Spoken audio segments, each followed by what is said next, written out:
Κύριε Σκορολιακό, είμαστε στο φάσμα του πολιτισμού, όπως καταλάβατε. Μετά το τραγούδι, το θέατρο. Ευχαριστώ κύριε Πρόεδρε, κύριε Υπουργέ, κυρίες και κύριοι βουλευτές. Καταλαβαίνω. Αντιλαμβάνομαι τη δύσκολη θέση της αντιπολίτευσης που πρέπει να απορρίψει φιλολαϊκά μέτρα. Για να δραπετεύσει από τη δύσκολη αυτή θέση επιτίθεται. Απαιτεί από την κυβέρνηση και την κυβερνητική πλειοψηφία να ζητήσει γονιπετής συγγνώμη για το σχέδιο νόμου που συζητούμε. Και τι δεν ακούστηκε σε αυτή την αίθουσα. Έχετε όμως την κατανόησή μας.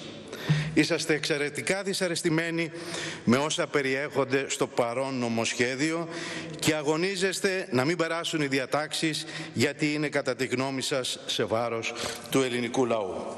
Γιατί για σας είναι απαράδεκτο να υπάρχει άρθρο όπου προβλέπεται για ευπαθείς κοινωνικές ομάδες δωρεάν ηλεκτρικό ρεύμα. Εσείς θεωρείτε αντιλαϊκό μέτρο την επιδότηση ενοικίου για όσους είναι ανήμποροι και αντιμετωπίζουν την έξωση. Είναι αντιλαϊκό μέτρο για σας και η επιδότηση σύντησης για όλους αυτούς που θέσατε εκτός κοινωνίας με τις πολιτικές σας τόσα χρόνια. Αντεργατικό είναι για σας και το άρθρο όπου προτείνεται η εξάμηνη αναστολή της διαδικασίας του δημόσιου πληστηριασμού για την εκποίηση της Φιλκεράμ Τζόνσον που έχουν ανάγκη οι εργαζόμενοι. Αντεργατικό είναι για σας και το άρθρο 12, σύμφωνα με το οποίο αν κάποιος υπάλληλος έχει δικαιωθεί από τα δικαστήρια με αποφάσεις που διατάσσουν την παραμονή ή την επιστροφή του στην εργασία, την ίδια στιγμή που οι υπηρεσίες έχουν ανάγκη από προσωπικό, να μην παραμένει όμηρος της απόλυτης απαγόρευσης παραίτησης των οργανισμών τοπικής αυτοδιοίκησης από ένδικα μέσα σε δίκες με μισθολογικό περιεχόμενο. Αλήθεια, τους εργαζόμενους τους ρωτήσατε? Καταστροφή. Χαίρομαι να ψηφίζετε. Χαίρομαι, αλλά τόσο καιρό δεν τα κάνατε εσείς. Έπρεπε να έρθει ο ΣΥΡΙΖΑ να τα φέρει να τα ψηφίσετε. Καταλαβαίνετε γιατί χρειάζεται ο ΣΥΡΙΖΑ? Για να ψηφίζετε αυτά τα θέματα. Γιατί εσείς δεν κάνατε τίποτα όλα αυτά τα χρόνια. Καταστροφή είναι για σας, φαντάζομαι, ο θεμέλιος λίθος για τη διαμόρφωση ενός συνολικού πλαισίου λειτουργίας της αυτοδιοίκησης μετά τα κενά και τις δυσλειτουργίες του καλλικράτη σας που εισηγείται το παρόν νομοσχέδιο. Το γεγονός ότι καταργείται η απόλυτη αναστολή προσλήψεων μόνιμου προσωπικού και προσωπικού ιδιωτικού δικαίου για τη θεραπεία σοβαρών προβλημάτων στη λειτουργία των οργανισμών τοπικής αυτοδιοίκησης με τη δυνατότητα πρόσληψης υπαλλήλων σε υπηρεσίες ανταποδοτικού χαρακτήρα είναι άλλη μια καταστροφική ενέργεια που έφερε ο ΣΥΡΙΖΑ και η ΑΝΕΛ.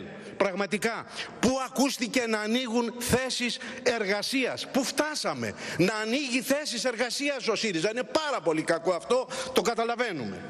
Καταστροφολογία συνέχεια. Και μάλιστα για άτομα με ειδικές ανάγκες. Αν κάποιο άτομο με ειδικές ανάγκες, κυρίες και κύριοι βουλευτές, υπηρετούσε σε νομικό πρόσωπο ιδιωτικού δικαίου και αυτό έπαβε τη λειτουργία του, βρισκόταν σε εκαθάριση, έμενε στο δρόμο. Τώρα, με αυτό το νομοσχέδιο, μεταφέρεται σε προσωποπαγείς θέσεις ιδιωτικού δικαίου αορίστου χρόνου. Φοβερή αναλγησία και αυτή. Τρίτεκνη.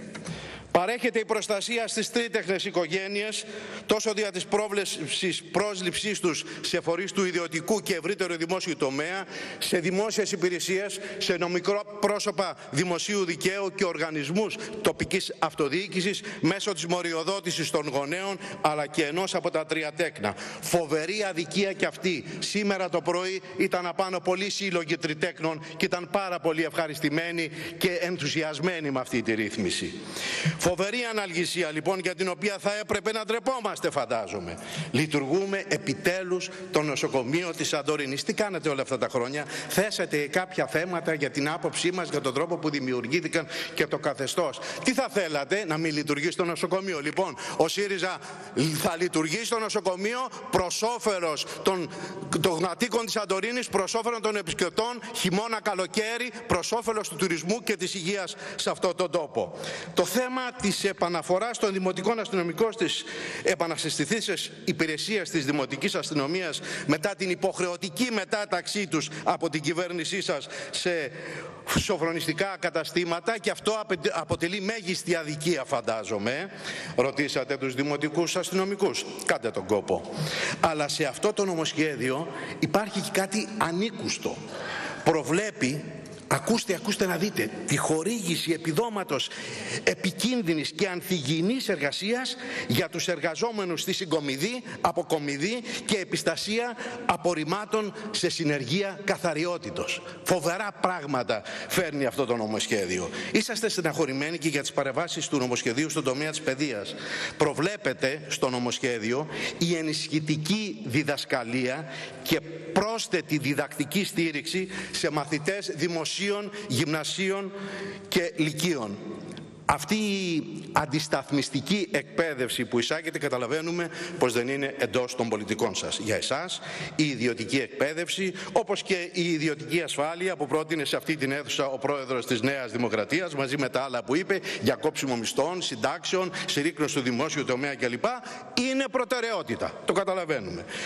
Διατάξεις για την καλύτερη οργάνωση και λειτουργία του Ελληνικού Πανεπιστημίου, διατάξεις για τα εκπαιδευτικά επιδόματα των ναυτικών, η κατάργηση των ρυθμίσεων που θεσπίζουν κατάσχεση μισθού και συντάξεων ασθενών για την αποπληρωμή των νοσηλείων, τι αναλγησία κι αυτή στα αλήθεια, η μισθολογική αποκατάσταση γιατρών που μετατάχθηκαν από τον ΕΟΠΗ και το ΙΚΑ στον κλάδο των ιατρών του ΕΣΥ, οι ρυθμίσεις για την κάλυψη των περιφερειακών ιατρίων και ιατρίων υγείας νησιωτικών άγωνων περιοχών, όλα αυτά είναι η καταστροφή που εισηγείται ο ΣΥΡΙΖΑ στον ελληνικό λαό.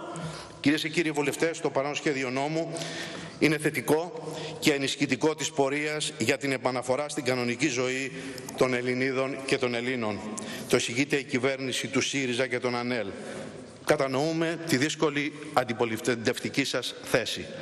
Αν το υπερψηφίσετε όμως, δεν θα κάνετε καλό στην κυβέρνηση.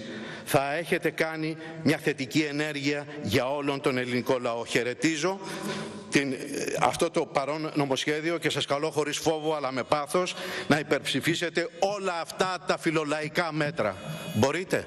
Σας ευχαριστώ. Ο κύριος Σεβαστάκης.